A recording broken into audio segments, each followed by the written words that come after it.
வணக்கம் நண்பர்களே. இது பாயில இருக்கிறது என்ன அப்படின்னு பாத்தீங்கன்னா, இது பேர் தான் வந்து ஈசல். இது வந்து அப்படியே புற்றுல இருந்து புடிச்சிட்டு வந்து இது அப்படியே அழகா வந்து பாயில போட்டு வெயில்ல காய வச்சிட்டோம் அப்படின்னு வச்சுக்கோங்களேன். இது அப்படியே நல்லா காஞ்சிரும். அதுக்கப்புறம் வந்து உப்பு போட்டு இது அப்படியே வச்சிட்டோம்னா இது கெடாம அப்படியே எவ்வளவு நாள் வேணாலும் இருக்கும். இதை நம்ம தேவைப்படுறப்ப அப்படியே எடுத்து சாப்பிட்டுக்கலாம். இது வந்து பொரி இருக்கு பாத்தீங்களா, பொரியில கலந்து சாப்பிடலாம் சாப்பிடலாம். அப்படி இல்லை அப்படின்னாலும் கம்பு இருக்கு பாத்தீங்களா, அந்த கம்பை இடிச்சு அதுல ஒரு மாவு மாதிரி செஞ்சு அதுல கலந்து சாப்பிடுவாங்க. இது வந்து அப்படியே சாப்பிடலாம். இது வந்து ரொம்ப உடம்புக்கு வந்து ரொம்ப சத்தானது. இது ஆனா வந்து நிறைய பேர் சாப்பிடறதுக்கு வந்து அருவருப்படுவாங்க. ஆனா சாப்பிட்டவங்களுக்கு தான் தெரியும் வந்து எவ்வளவு டேஸ்டா இருக்கும் அப்படிங்கிறது. இந்த ஈசல் வந்து பிடிக்கிறது அவ்வளவு சாதாரண விஷயம் கிடையாது. இதுக்கு வந்து தனியா ஒரு பொடியெல்லாம் செஞ்சு அந்த புற்று மேல அந்த பொடியை தூணும், அந்த பொடியில் உள்ள வாசத்துக்காக அது வரும். அதுக்கப்புறம் தான் அதை வந்து குடிக்க முடியும்.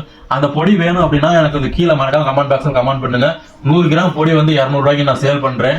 வேணும்னா கீழே வந்து கமெண்ட் பாக்ஸ்ல கமெண்ட் பண்ணி வாங்கிக்கோங்க. நன்றி.